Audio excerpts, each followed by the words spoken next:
Hey now, I'm Whit. Welcome back to the channel. Today I'm going to show off this beautiful, elegant yet casual dress watch from Gavox. This is the Legacy Navy 346.5. It's an automatic with a small second subdial. That's next on Watch Whit. Man, this is just a darling of a watch. I mean, you had me at white dial and blue hands, right? So let me give you the rundown of this Gavox Legacy Navy. It's 41.4 millimeters in diameter. You've got a 48.7 millimeter lug-to-lug length, 12.5 millimeter thickness, and 20 millimeter lug width. It weighs about 74 grams on the supplied leather strap.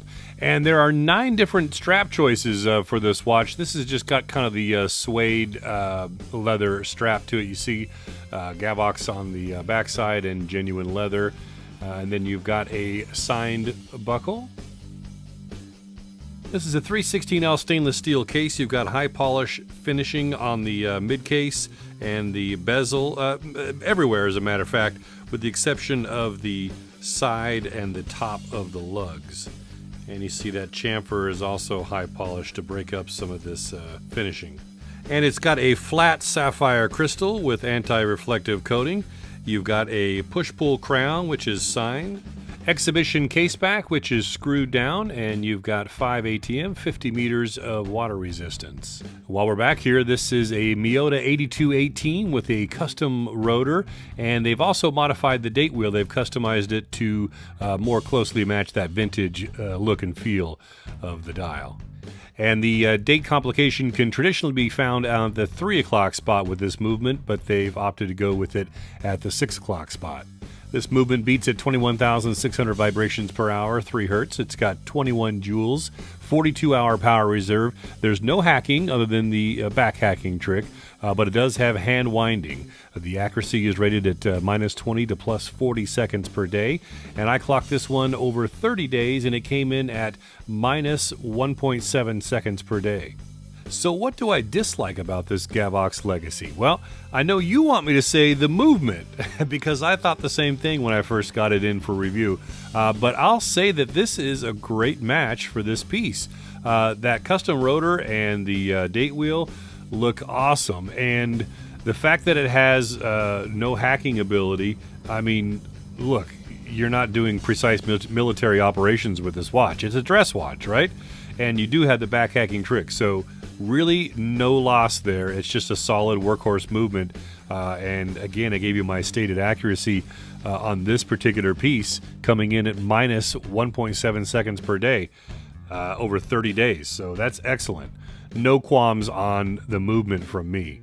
I will say that this crown, it either doesn't have enough knurling, or the fact that it's not very tall and close to the lugs, it's pretty difficult if you want to do some hand winding. I kind of have to like put my nails to it to grip it. If I just use my fingers, it's just too small. I mean, it does have some decent knurling, as you can see there, but it's the slippery kind. All right, on to the things I love. This case design. It's just so elegant and simple.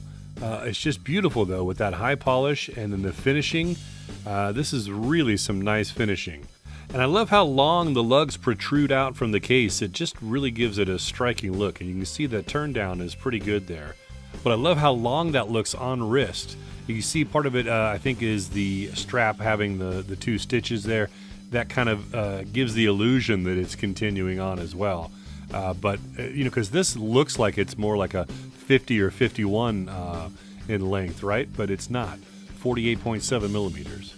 And this dial is immaculate. Look how crystal clear and clean that is. Just a beautiful white dial. You see the Roman numerals are laid out very symmetrical. And you've got that radial concentric line that runs around those indices. And then the Geneva stripes down the center. And then you've got the radial inside the subdial as well. The Riot looks flat here at this angle, but you'll see it's nice and steep and just got a nice railroad track around it for the chapter ring. And then you've got your 5-minute increment markers. The dark blue handset is subtle but delicious. I mean, look at that thing, huh? At most angles, it just appears black, but as you get into certain lights and certain angles, you'll see that all three hands have that nice blue look to them.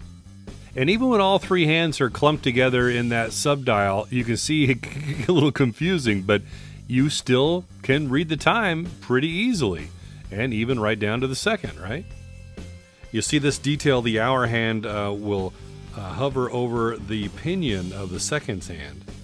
So you see, look at that. Even when things get bunchy here, look how symmetrical that looks. Oh, that's so awesome. So if this is your style of watch, I think you definitely want to consider this Gavox Legacy. And if it's not, but you can appreciate the build quality, I invite you to check out their entire lineup of watches. They've got quite a wide variety, and I hope to feature more on the channel here in the future. So this comes in at about $380 US. You'll see on their website that the prices include tax, so you'll see it listed as $463. It's about $83 in tax. But that's a great deal for the craftsmanship that went into this watch. I mean, from the finishing to that super clean dial, the nice symmetrical look, this 2 o'clock crown. There's all kinds of unique features. It's numbered as well. You see this one is number 184. Everywhere you turn, this is just a unique piece that not a lot of people are going to be wearing, yet it's got that everyday look to it, right? So what do you think of this Gavox Legacy 346.5? Hit me up in the comments section down below, and if you like this video, click on that thumbs up button. I'll catch you in the next one. I'm Whit, with so many watches, so little time and money.